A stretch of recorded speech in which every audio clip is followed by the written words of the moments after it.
kani waa roogii yaalay masjidka Sheekh Aweys ee degmada Xamar Jajab kaas oo isaga oo salaada cishaha ku tukanaya lagu dilay kormeero labaad Xasan Cali Yuusuf oo kamid ahaa ciidanka booliiska waxa uu ku jiray jameecada salaada cisho waxaa kor yimid rag hubeysan kuwaas oo si naxariis darro ah madaxa kaga dhuftay dhowr xabadood jameecadii masjidka ayaa waxaa soo wajahay argagax iyadoo oo salaada dadku ay ka wada baxeen sida uu ii sheegay Cabdinaasir Maxamed Xasan oo xilligaas jameecada salaada cishaha ku jirtay kamid ah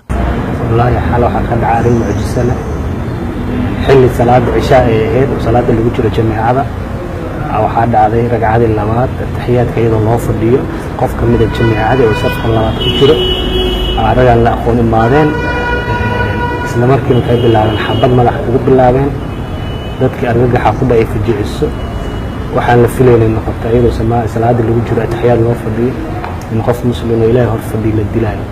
marka naga waa argagaxnay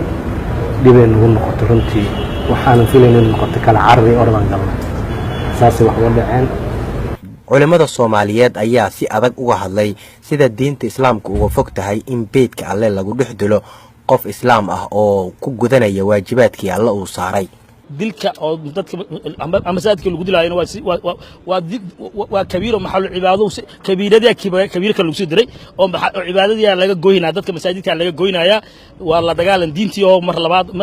marna qofkii la dilay diinta Islaamku inuu ogolay in la dilo marna cibaadada loo dilo masaajidka maxuu ma hawleedahay dadka ay ku dhiirigalayaan oo masaajidaha irididooda ay bastoolada la taagan yihiin ama qoryaha la taagan yihiin ama masaajidka gudihiisa rabaan inay wax ka dhibaateeyaan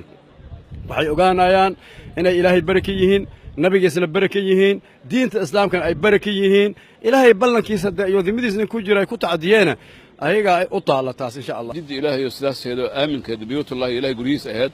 in maanta laga dhigo maraakiz takhwiif meel dadka lagu cabsi geliyo oo dadka lagu laayo oo dhiiga lagu daadiyo oo dhiig nijaas oo dam masfuuxa lagu daadiyo waa akbaru jariima waa dad Ilaahay ka baqayn waxaan leenahay Ilaahay ka baqaano dadkaas Ilaahay dhiiga muslimka masaajida Ilaahay guriga Ilaahay ku daadana joojiyaan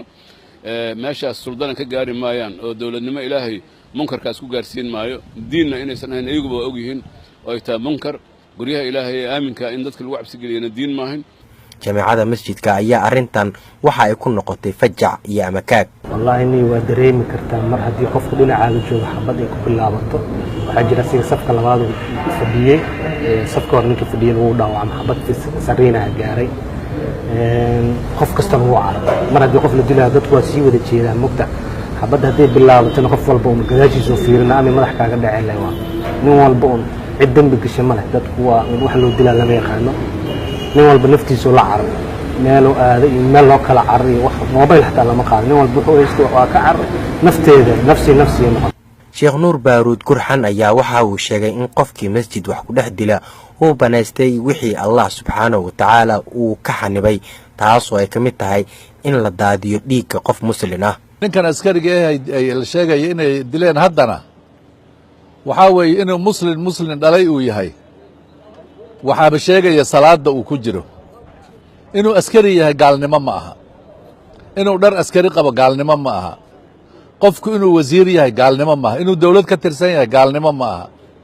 waxa weeye waxani waa caamo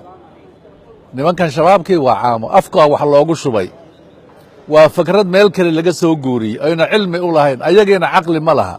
Allah u naxariistay Xasan Cali Yuusuf ayaa kamid ahaa jameecada salaada ku soo tukan jirtay masjidka Sheekh Aweys ee degmada Xamar Jajab kaas oo waliba si weyn looga yaqaanay masjidka sida ay sheegeen qaar kamid ah jameecada salaada ku tukata masjidkan qofka la dilay waa askari ka tirsan booliiska Soomaaliyeed oo ay al-shabaab gaalnimo ku xukumeen laakiin tani waxa ay daliil cad u tahay in argagixisadu aysan aqoon sax ah diinta Islaamka u lahayn